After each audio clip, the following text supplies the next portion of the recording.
السلام عليكم ورحمة الله وبركاته، يا أهل الكويت والعالم العربي. أنا أسلم الدين، مقدم قناة كويت موني هب، اللي تهتم بكل شيء يخص المال والاستثمار في الكويت وخارجها. اليوم بنتكلم عن موضوع حار جدا ومهم لكل مستثمر، وهو الذهب. راح يفاجئ الجميع في 2026. توقعي الشخصي إنه راح يتجاوز $5,000 للأونصة، وربما يوصل 5,500 أو أكثر في سيناريوهات قوية. تخيلوا، الذهب اللي كان سعره في 2021 حوالي $1,800 تضاعف في 4 سنين، وفي 2025 ارتفع أكثر من 50%. يعني استثمار رابح بشكل جنوني. بس في ناس تقول إنه فقاعة زي اللي صارت في 2011 لما وصل 1900 ونزل، أو في أواخر السبعينيات لما تضاعف ثم انهار. وفي محللين ثانيين يقولون لا، الذهب مستمر في الصعود بسبب أسباب قوية، وأنا مع الرأي الثاني. ليش؟ خلوني أشرح لكم بالتفصيل. أول شيء، الفجوة بين العرض والطلب. الإنتاج العالمي للذهب ثابت من سنين، حوالي 3000 إلى 3600 طن كل سنة، بس الطلب أكبر بكثير. في 2025 الطلب تجاوز 4000 طن، والفجوة وصلت أكثر من 1000 طن. يعني المناجم ما تقدر تواكب. والطلب من المجوهرات والصناعة والاستثمار يزيد يوم بعد يوم، خاصة مع الاقتصادات الناشئة زي الهند والصين اللي تشتري كميات هائلة.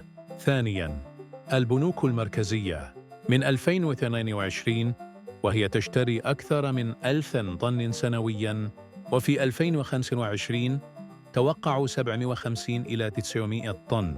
ليش؟ عشان الثقة في الدولار واليورو تراجعت، مع الديون الأمريكية اللي وصلت 4 تريليون دولار، والحروب والتوترات الجيوسياسية زي أوكرانيا والشرق الأوسط وتايوان. فالبنوك تبي تحمي احتياطياتها بالذهب كملاذ آمن، وهذا الشراء المستمر راح يدفع السعر أعلى. ثالثاً، الاقتصاد العالمي مليان مشاكل.